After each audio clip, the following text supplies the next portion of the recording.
Ini adalah kasus kehamilan pada usia 19 minggu yang seharusnya kondisi seperti ini sudah terdiagnosa sejak awal embrio, baik trimester pertama 12 minggu.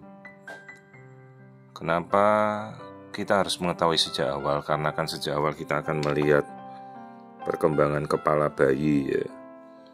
Dan pada saat kita melakukan pengukuran diameter kepala pada akhir trimester pertama, maka diameter biparietal atau diameter kepala itu menjadi ukuran wajib yang mutlak diukur.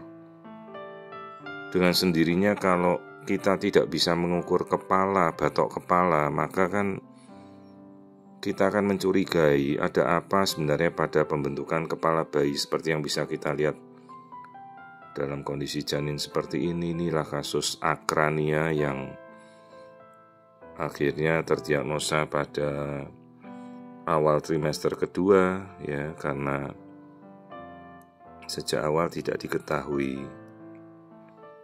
Kasus akrania ini adalah kondisi janin tanpa batok kepala dengan otak itu sudah hancur keluar ya, karena lama-kelamaan jaringan otak kan jaringan yang akan rusak, terpapar oleh cairan ketuban terus-menerus. Penyebab dia paling sering infeksi virus itu bisa terjadi. Banyak sekali kan infeksi virus TORCH, toxorubella, cytomegalovirus, dan zaman dulu itu kan ada serologi dari infeksi COVID itu kan juga bisa menyebabkan kondisi seperti ini. Untungnya sudah berakhir. Tapi kondisi lain seperti si ibu mungkin tidak merencanakan kehamilan, jadi dia tidak mempersiapkan untuk mengkonsumsi asam folat sejak awal. Ya, asupan makanan asam folatnya rendah. Asam folat itu ada di beberapa kondisi banyak sekali, seperti jenis-jenis stroberi, blueberry, murbei, kemudian jenis-jenis seperti brokoli itu juga tinggi asam folat ya. Jadi begitu dia nanti kelak hamil lagi ya, dia sudah harus merencanakan sejak awal asam folatnya dikonsumsi.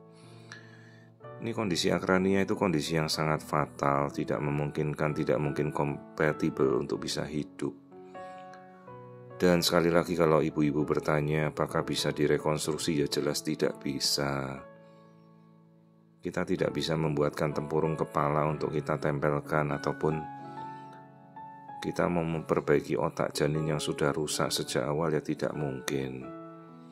Kenapa dia masih hidup? Ya karena terpapar masih oleh tali pusat, mendapatkan makanan dari ibunya. Tapi begitu lahir ya bayi ini kan tidak bisa bertahan.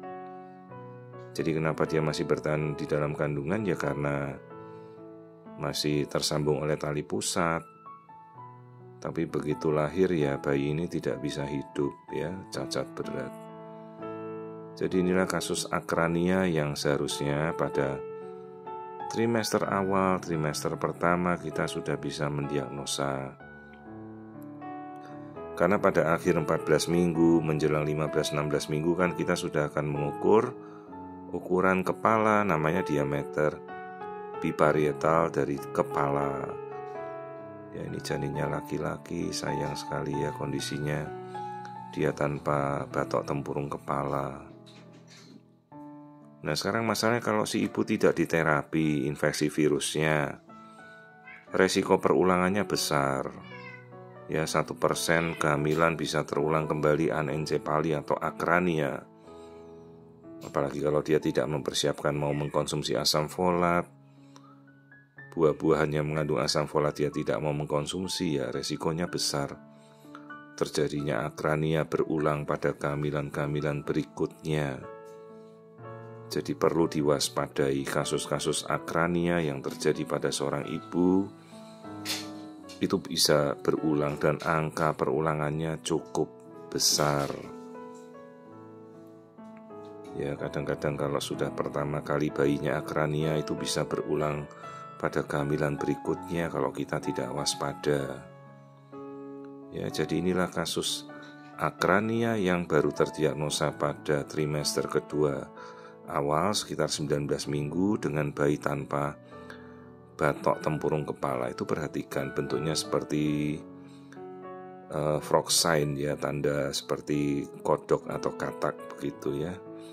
Karena batok kepalanya tidak ada, jadi tempurung kepala itu berakhir setinggi bola mata. Jadi sisa jaringan otaknya ya sudah hancur, itu menonjol keluar kayak bayinya memakai topi saja itu. Ya, jadi kenapa dia bergerak kalau otaknya hancur ya, karena dia masih ada sistem saraf yang lain di tulang belakangnya, dan bayi ini tulang belakangnya kan masih sempurna. Jadi pergerakan sistem yang lain motoriknya dipacu oleh dari tulang belakangnya, tapi fungsi utama sistem saraf pusatnya ya sudah rusak. Maka pergerakannya itu kadang-kadang kaku sekali.